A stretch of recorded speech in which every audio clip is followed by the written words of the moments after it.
Hey! It is time for a book haul. That is right, it is time to haul in books. Yes, and That's there's going to be quite a lot of books in this video because we're combining 2 months worth of books that we've acquired. Health-wise and schedule-wise, the last couple of months have not been the greatest, but that just means more books in a book haul for everybody. Yes. So double the books for double this the fun. book haul. That's right. I'm going to kick things off real quick by starting with a couple of things we got in the mail that were unsolicited. Yeah. You know, I just wanted to share just in case any of you might be interested in reading them. All from Avon Books, we have a couple of romance novels. So first we've got Hunting for a Highlander, which is by Lindsay Sands. Got this cover. It says, 4 Buchanan brothers have found their brides. Only 3 more to go in this scintillating romance. And then we have Never Kiss a Duke by Megan Frampton, and it's a Hazards of Dukes novels. And it says everything he had ever known was a lie. Everything tells her he's a risk she has to take. So the girl in this one is the owner of a gambling house, which is interesting. The guy is someone she hires to work at the gambling house. And then we have A Hero Comes Home by Sandra Hill. He returns after being held prisoner in an Afghan prison for 3 years. He actually returns to his wife and his sons, and I think they're just working things out. And the last one has a dog on it, and it says Promises of the Heart. It is contemporary fiction about a couple who are trying to go through the process of adoption. So a couple of other unsolicited books that maybe sort of within my wheelhouse. A couple of arcs. One is War and Speech by Don Zolidis.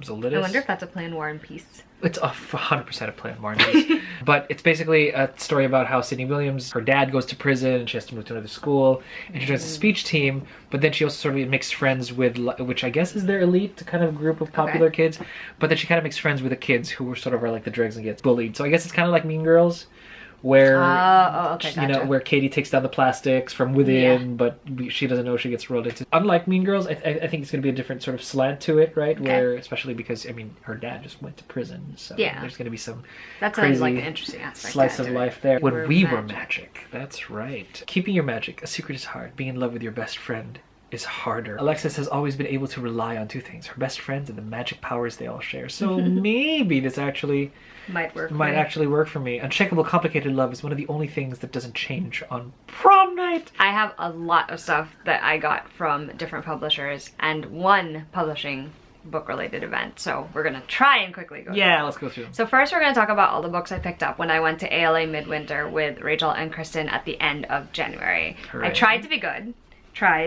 I still picked up a few books, but I tried to be good. So the first one is Meet Me at Midnight by Jessica Pennington, and this is basically about 2 teens whose families summer in houses that are next door to each other, and they're actually feuding, but they end up falling in love, which I'm not mad about because that sounds great. Hey, feuding and falling in love. And then we have You Say It First by Katie Cotugno, which has this great cover, and it is basically about a girl named Meg. She's got her life like pretty much set up in the way that she wants it to be set up, and she volunteers to work for a phone bank.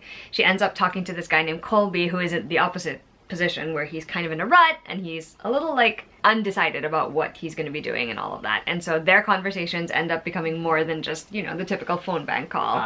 The next one is one I've actually read already. It is The Honey Don't List by Christina Lauren. This is their latest women's fiction rom-com. It is about 2 assistants and how they have to manage this couple that they work for, who are all like the home improvement type characters, and they have their own show and everything, except that they might look like the perfect couple on screen, but actually they don't get along at all. It basically is like the movie set it up, except with a home improvement type like situation. It was really fun. I'll talk more about it in a what we read. We have The Jane Austen Society, which is by Natalie Jenner. This is basically like a group of people in a village. They come together and read Jane Austen's work, as far as I can recall the plot being, and that sounds really interesting to me. And the last book is The 2 Lives of Lydia Bird, which is by Josie Silver. If you recognize that name, it's because she's the author of One Day in December. Lydia has been together with Freddie for more than a decade, but then on her 28th birthday, he actually dies in a car accident. Oh no. So obviously, this one course of her life, Freddie has died and he's passed away and everything. She's starting to move on, but then something happens that gives her the chance to live the other life where he didn't die. So it's kind of like If Then, I suppose. Yeah, something like that. It's gonna be an interesting one. It kind of reminds me a little of Taylor Jenkins Reid with that plot, so we'll see how that goes. I also got quite a few finished copies from publishers as well, so we're gonna quickly go through those. First, we have The Wolf of Aranyaro by K.S. Villosa. This is a fantasy novel by a Filipino author. I've actually read this one as well, so you'll hear more about it in the What We Read. But it is about a queen named Talien, and she has been ruling on her own for years after her husband suddenly disappeared after their wedding night. she actually gets a note from him in this one, and so she journeys off to see him and try to convince him to come back, only to find that people are set up to try to assassinate them both. So she's trying to unravel the mystery of that, also while holding on to power, and that is pretty much the premise of this one. Next we have When You Were Everything by Ashley Woodfolk, and this is actually a friendship breakup story. Oh. It's gonna be a rough read, but also sometimes I think that can be interesting to read about because it doesn't get tackled enough in fiction, in my opinion. That's true though. And all of us go through that at some point in our lives. Undercover Bromance by Lyssa K. Adams. This is the second in her series about a group of men who have a book club where they read romance novels to try and learn how women want to be loved or how women want to be treated, like to try to understand it better. In this one, the founder of the book club, Braden Mack, actually finds himself sort of entangled with the sister of the character in the first book, Liv. Liv has been fighting for her dream job in the culinary industry for a while now, but when she has a confrontation with her boss, she actually gets fired. And she ends up teaming up with Mac because she wants to take down her boss, who is a serial sex harasser, which is something I did not realize was part of the plot until I read this book. It was really good. You'll hear more about it in what we read. And these two are part of the same series. This is Love on Lexington Avenue and then Marriage on Madison Avenue, both by Lauren Lane and both part of her Central Park Pact series. So the first one is called Passion on Park Avenue, and this is where our three heroines meet. They all realize at a funeral that they had been dating the same dude. Which, you'd think they would hate each other's guts, but actually they end up being friends because they all commiserate over the asshole. Jackass like, he is. exactly. In this one, it's the girl he was actually married to. This is Claire's story, and she's decided that at this point she's like, she just wants a change, a fresh start, and so she wants to renovate the brownstone that she lives in. And so she ends up working with this really grumpy contractor named Scott, and we can kind of surmise where that's gonna go. Oh yeah, yeah. And then the last book is about Audrey, who I think she was just dating the guy who's passed away. In this one, she and her childhood friend are gonna do like a fake dating thing. We also know where that's gonna go. So I'm looking forward to reading both of these. The next one is an unsolicited book that I got in the mail, but it sounds really interesting. It's The Unlikely Escape of Uriah Heep by H.G. Perry, and I'm pretty confident that the picture on the cover of the paperback is actually from the long room in that library in Ireland at Trinity College. So it is about a main character named Charlie Sutherland, and he actually has an ability to bring characters from books into the real world. Oh, hello. But the characters start causing trouble in the real world, and so now he has to put them back. It sounds like it's gonna be a really fun read, and I'm looking forward to that. More arcs for more fun. First we have Anna Kay, A Love Story, which is by Jenny Lee. This is a modern day take on Anna Karenina, set in New York City, got a more diverse cast. I think it's an Asian lead. It has been said to be sort of like Gossip Girl, except much darker. So I am interested to see how I'm gonna feel about that. Next is The Deck of Omens by Christine Lynn Herman. This is the follow-up, and I'm pretty sure it's the conclusion because I think it's only a duology. It's the follow-up to The Devouring Grey, which I read and loved during Halloween last year. That was cool. The Devouring Grey is set in a small town in upstate New York, and it is the story of 3 different teenagers and how their lives end up intertwined when they're trying to figure out how to keep the Grey, which is like a fell presence, I guess, in their town, away, especially because some of the different characters have abilities in the story. It was really good. I was so surprised by how much I enjoyed it, and I'm really looking forward to seeing how everything wraps up in the sequel. Then we have a total surprise, which I'm really excited about because I really like this cover. Forest of Souls by Laurie M. Lee. And it says, Danger lurks within the roots of Forest of Souls, an epic unrelenting tale of destiny and sisterhood, which is perfect for fans of Naomi Novik and Susan Dennard. Saoirse, I'm assuming that's how you pronounce it, comes from nothing, but she's intent on becoming something, and she's been training to be a spy, but her plans get derailed when the shamans attack and kill her best friend, and she somehow manages to bring the best friend back to life. And then we have In 5 Years by Rebecca Searle, which is her upcoming adult fiction novel about this woman and how she somehow is able to either dream or experience the future 5 years from now, and it sort of throws her entire life, which she thought was fully planned out of control, and she's trying to deal with the consequences of that. Next is The Kingdom of Bach by Marie Lu. This is centered around Nannerl Mozart, who is the older sister of Wolfgang Amadeus Mozart, and it actually is a fictionalized account of how these two end up tied to a place called the Kingdom of Bach, which is a fictional world that they actually talked about in letters to each other. Like in real life. In real life. Yeah. And so this is Marie Lu's take on a slightly more magical version of what that means. Yeah, that's kind of cool. It's an interesting exploration too, because Wolfgang is always the one who was lauded as the genius, and he is, and he's extremely talented, but Nannerl's talents tend to be outshone by his in the story, and that's another thing that's explored as well. Then we have Incendiary by Zoraida Cordova. This is about Renata Convida, and she has the ability to take people's memories. This is post her escape from being the king's imprisoned servant, and now she's working with the rebels. But when one of their plans goes awry, she wants to rescue the person who gets captured, and so she goes undercover back into the palace. But then she discovers that there might just be more to the conspiracy than they all actually thought. Then we have Only Mostly Devastated by Sophie Gonzalez, and this is basically Simon versus the Homo sapiens agenda meets Clueless meets Grease.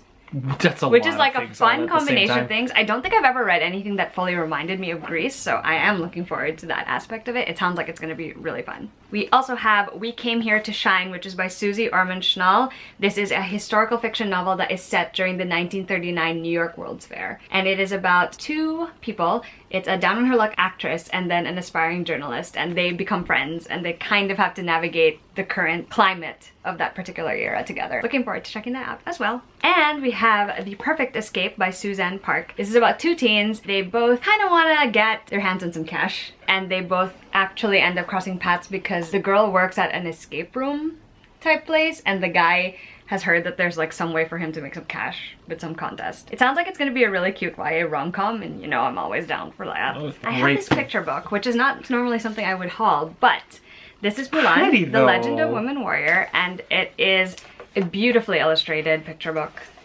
See that? See that? Do you see Oh, that? that's gorgeous. So I'm really excited to actually own this, especially with the live action movie coming. Oh my god, I'm ready. The last thing I'm going to show you right now is a finished copy of When We Were Vikings, which is by Andrew David MacDonald. It says, a heart-swelling debut for fans of the Silver Linings Playbook, The Curious Incident of the Dog in the Nighttime. The main character's named Zelda. She's a Viking enthusiast. She lives with her older brother, and she kind of has like basic rules for how to live her life and be on her own.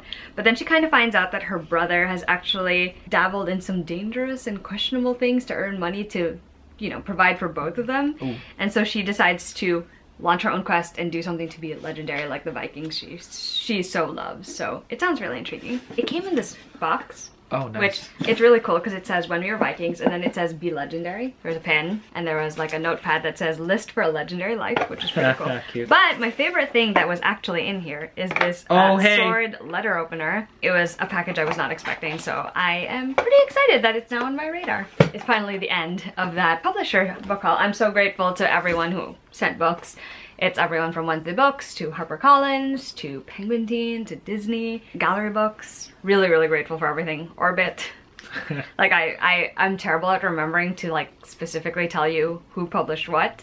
Sorry about that, but trust me when I say I'm super, super grateful for all of it. Time for my digital haul. It's a bunch of stuff on Kindle really, because I may or may not necessarily have subscribed to Kindle Unlimited and have been derailing my TBR since, because it's all just there and you're clicking. And since they have graphic novels on Kindle Unlimited, that's it. It's pretty much my entire year. Thanks to that, I am ahead of my reading challenge. I mean, that's good. But I'm also living my best life, which is not congruent to what I have planned to do on every single one of these videos. However, one thing I recently kindled was The Demon Seekers by John Shores. The Demon Seekers is a sci-fi, I want to say, story. Sci-fi? Really? Yeah, it's sci-fi. It's in a world where hostile aliens have pretty much taken over the world and colonized it and turned it into their own little thing. Not what I would have thought of. Tasha, when her family becomes ill, she has to go out and sort of do some dangerous things and make a target of herself in order to try to save her family. Okay. Amidst this whole kind of alien captive sort of world. As the war for Earth rages, Tasha's path leads her across a wounded, imperiled planet. Aided by unexpected companions, she heads towards her greatest fears, unaware that she's no longer the hunter, but the hunted, and that her fate has become her foe. That's a good line. Yeah, it's pretty cool. It's pretty cool. It's very well blurbed, I'd like to say. Another book that is actually Alexa who texted me about this. It's called The Language of Spells by Garrett. I think you'll really like that one. Whale. It's a middle grade book. Basically, it's a story about two girls, Maggie and Grisha, who have decided to, and I think this is set in World War II, find out where did all the dragons go. And I'm like, all right, let's go find them, kids. Let's go. Lead the way. I just want to get involved with this story. So that was fun. Alexa texted. Dragons. Yeah, Alexa texted me. It's like, hey, you might like this. Friends with humans.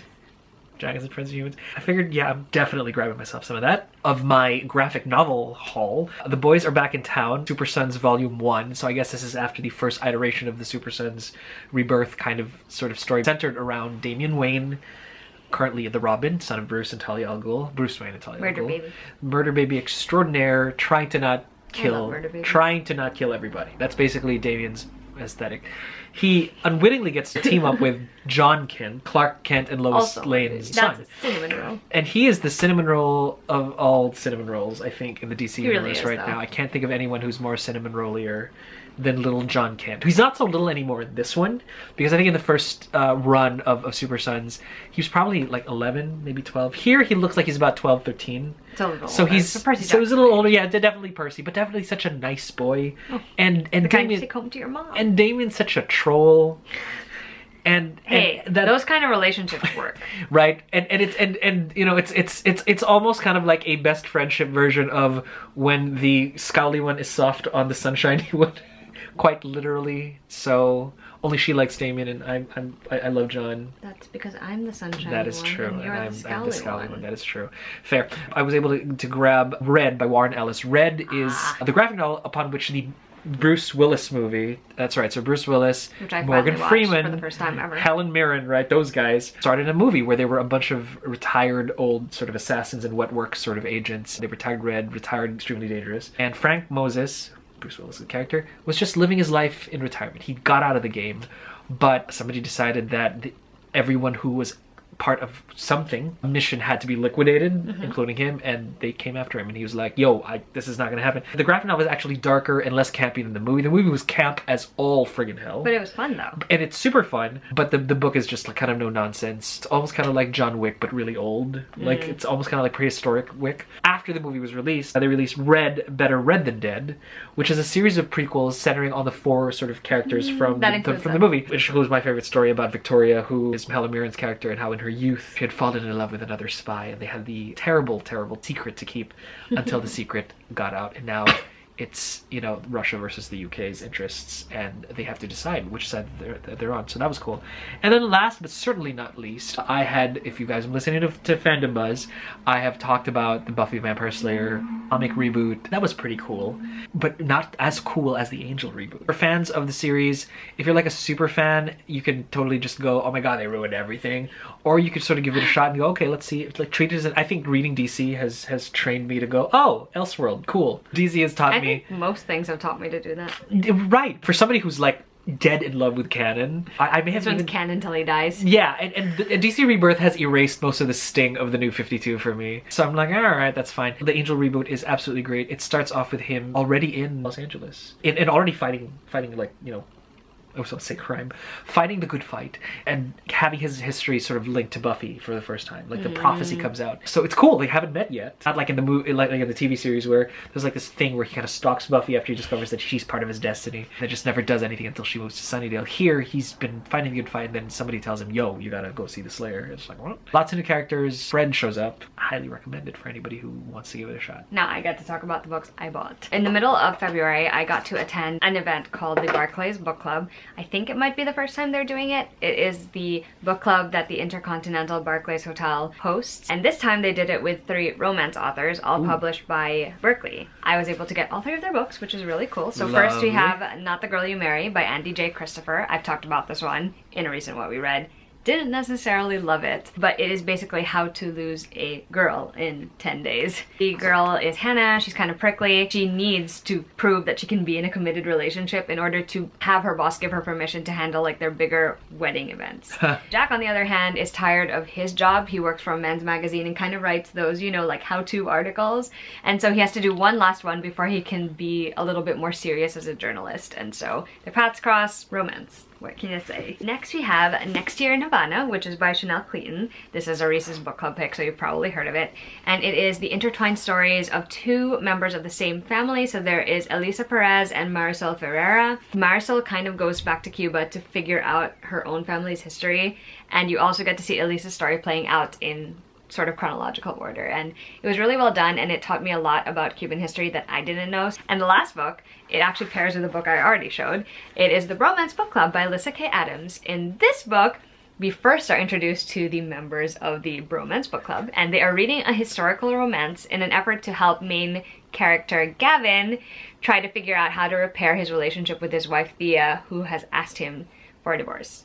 And so it's second chance romance. It's got sprinklings of like males talking about and learning from historical romance novels. And then I went to a book event very early on in January for The Map From Here to There, which is by Emery Lord. It is the follow-up to The Start of Me and You, which is my all-time favorite Emery Lord book. And in this one, it is senior year for Paige and her friends, and they are just trying to figure out what paths they want to take for their futures, what futures they're going to go for, and how to handle their different relationships. And she captures that really, really well. I finally caved and was like, I need to finish this collection of books after reading The Secret Garden earlier this year in this edition. So this is the Alice's Adventures in Wonderland and Through the Looking Glass Mina Lima edition, and it's in the most beautiful colorway. It's like this blue and pink combination, which I love. The special thing about Mina Lima books is that they design certain pages and elements to reflect parts of the story, and it makes the reading experience so much more unique than it would be otherwise, so I'm very excited to add this to my collection. So I also recently went to an event at the Strand, and I didn't end up picking up the book by the author at the event. Instead, I got a gift card. But right after the event, Rachel and Kristen and I were like, let's go shopping. So we did. So I found this book, which is normally like a $27 hardcover for less than $10, which is an incredible deal. That's so awesome. I had to buy it because it is also one of my favorite books in this series. And that's a hardcover of The King by J.R. Ward, which is like book, I want to say 11. It's like later on in the series. It's either 11, 12, or 13. I can't even remember the number. But anyway, it centers mostly around Wrath, who is my favorite member of the Black Dagger Brotherhood. So good. The Black Dagger Brotherhood is just a series about a brotherhood of vampires and their enemies, the Lessers, and also the women that come into their lives. And I also managed to snag a mass market paperback copy of the new version On the Way to the Wedding by Julia Quinn, which includes the second epilogue in the print version. So this is actually the 8th book and the last book in that series. I can't tell you what it's about because I don't like saying which Bridgerton belongs to which book unless you've already read it, unless you would like to know, in which case I will tell you. But suffice to say, this is one of the ones that I've actually reread multiple times and really, really enjoyed. But speaking of Bridgertons, I caved because I was like, I don't have these editions, and they include some new content in the print version, which I had all of this content in like ebook version, but you know. This is An Offer from a Gentleman by Julia Quinn. This is the 3rd book in that series. And then we have books 5 and 6. So this one is To Sir Philip with Love, and this is When He Was Wicked. I love these new covers. I also really like the colors that they're choosing for them. I think they're great. When I went to Kino with Rachel and Kristen, notice how it's always with Rachel and Kristen, I ended up picking up a copy of a book that I know Bethany from Beautifully Bookish Bethany really enjoyed. It is The Court Dancer by Kyung Suk Shin, and this is about a dancer named Yijin, an orphan, who basically becomes famous during the late Joseon court era in Korea, and she gets to travel to Belle Epoque, Paris. It's kind of about her life at that time, which sounds super interesting to me. Then we have 2 manga things. First is the first volume of The Rose of Versailles, which is pretty hefty. This is by Ryoko Ukeda, and is basically about main character Oscar, who is a noblewoman that was actually brought up by her father to be more like a son. Oscar is the commander of Marie Antoinette's palace guard. She basically gets caught up in all the intrigue and stuff that's happening there, and I really want to read this. Awesome. Recommended by Kristen. And of course, because, you know, I'm card captor trash, we're card captor trash, this is the 3rd collector's edition of Card Captor Sakura, and it has my favorite cover yet. I love card capture.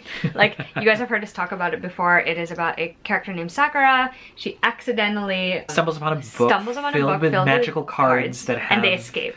Yeah, and all of the cards have like powers. Basically has to retrieve all of them. Yeah. So the last 2 things in this video are going to be the 2 most exciting things ever. Most important thing. And they're 2 things we've already read as well. So the first is this beautiful finished hardcover of House of Earth and Blood by Sarah J. Maas, which is the first book in Crescent City. It is a stunning story about a woman named Bryce Quinlan, and she is determined to figure out the truth about her best friend's murder. And so she gets caught up in the investigation of that, but also discovers that there's a bigger conspiracy afoot in the city that she calls home.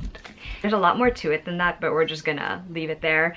It is so good. I just want to take a minute to show you guys the end paper because it's pretty. It is gorgeous. Look at that. And the front cover actually has a crescent moon on it. It was a really good read. I am super excited to reread it again and for everyone else to also read it. That's exciting. However, we have a very special thing. Let's rewind a little and tell you the actual story of what happened here. So I come home randomly one day, and then I see a box sort of on the floor, and I thought, oh, I know that Alexa was like, let me order some boxes for some books that we would like. And I thought this was one of them until I realized this is not a box from the thing, it's from the actual publisher. And lo and behold, we got the Chain of Gold box from Simon & Schuster. And I may have spent like the first like 20 minutes just looking at it, and then the second 20 minutes just like peeling off all of like the postage stuff. And like those viral internet videos where you've got those dogs with like the treats on the snout, and they're just there like, I'm not gonna eat it yet, I'm not gonna eat it yet. And there, I couldn't open it because I had to wait for, Meanwhile, like, we had to open it. I was sort of aware that this box was going out, and like I didn't really think anything of it, and I went to watch a Broadway show with no intermission. And I come out of the show and there's literally like 12 texts on my phone, and I'm like, what the heck just happened? He sends this first, and then he's like, I haven't opened it yet, but I really want to. And I'm just like... And then I told her like I picked off all of like the packing stuff. I know, you did a very good job, by the way. Thank you. So anyway, we actually unboxed it on Instagram, but we're gonna do it all over again. That so is first, correct. on the box itself... But let's look at the box I know, I was gonna say, itself. on the box itself, it has the map of London, and it includes a Is the little bridge. sort of like, it's marked with all of the places that are important in Chain of Gold. So Tower Bridge, Chiswick House, Blackfriars Bridge, the Institute, the Devil's Tavern, Of course. Cordelia's home, Regent's Park, and Hell Ruel. And the consul's house. And it shows you which part of the map these things are actually. Which is pretty cool. So this box is just magnificent. gold. Great joke. And now we shall unbox it. Alright. Of course. We'll save that for last. Of course. Well, actually, it can go first, because we all knew it was going to be in here. This is an arc of Chain of Gold by Cassandra Clare. You can bet your fern that we both have already read it and loved it. Bet your fur. I was nice and let Mackie go first, Yeah, she was. because I know that the cast in the story is very near and dear to his heart. Extremely near and dear. The next thing, do you want to show them the box first? Yeah, let's show them the map first, because it's the same thing as the box, basically. So there's an actual print version of the map as well. So it's same thing, has all of the different spots. And then where on London you can find... This is just slightly bigger. And then we have the most the character gorgeous cards. character cards. Which are So, beautiful. Art by Charlie Bowater. That's Anna Lightwood, who I love. That is Lucy Herondale, James Herondale, Jamie. Cordelia Carstairs, Ah, boy, do I love who I her. love. She's probably my favorite of the heroines. Thomas Lightwood, who I also love. And Matthew Fairchild, who I love to pieces. Matthew. And this is the special card that just says Chain of Gold. And these cards sort of have like little bios at the back. They where have it's like the hair color, eye height, color, you know. height, place of birth, hobbies, favorite books, favorite animals, stuff like that. That's right. So it's And pretty weapons. cool. I'm sorry, and weapons of choice. It's I always- would love them to do more character cards for the second book. There's so many other people that they can, in fact, do them for, so I'm waiting for that. Let's show them the inside of the box. Inside the box has some choice quotes. So this quote is the one that they're using to market the book. Love cuts deeper than any blade, which in their case... All right, fine. And then the you've got, bottom says... You decide the truth about yourself, no one else. And then the choice about what kind of person you will be is yours alone. Which is a great quote. It's a really great quote. And as a bonus, It's shiny. easily the sparkliest, shiniest thing. So the back It's says... still, you know, love cuts deeper than any blade. It's so melodramatic. And this It's is a book sleeve. It's a book sleeve, but look. It's so shiny. It's sequined, and then when you flick it, it shows you the angelic power rune, correct? That's right. And Gotta it's- claw I that love it rune, so and much. it's Like, just I don't really even want to awesome. use it because it's just that good. I know, this is just gonna go into storage because it's just awesome. This entire box is going into storage. I don't know what you're talking about. We were so lucky and so grateful to Simon Teen for sending this along to us. This is like the best thing, like, that has ever. happened Like- in our Shadowhunter garbage lives. So That's true, and the fact that, you know, these kids are easily my favorite Shadowhunter characters. oh my gosh, this ensemble cast is amazing. So I love them so much. I know, I love them. And we're just so grateful and so extreme lucky love. to have gotten this box. Agreed.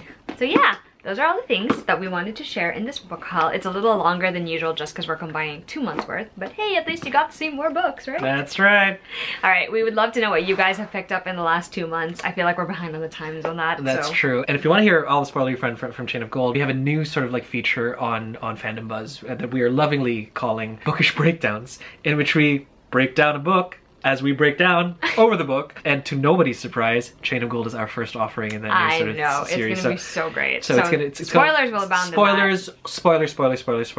We will try to be good. And by the way, for those of you who don't know, Chain of Gold is set before the Mortal Instruments, but after the Infernal Devices, chronicling the adventures of the second generation of the London Institute. As we try to not spoil anything and be as professional as we can on this channel, it's going down on that podcast. Still PG and language wise because there's a little button that you click on the podcast. Is it clean? Well, yeah, sure. Spoilers will abound. But there will be so much spoilers. There's just too much to talk about. Yeah, guys. so tune in to Fandom Buzz for our Chain of Gold episode. It's gonna be fun. And we'll see where we go from there. So we hope you guys enjoyed this video, and we'll see you for our next one. Bye.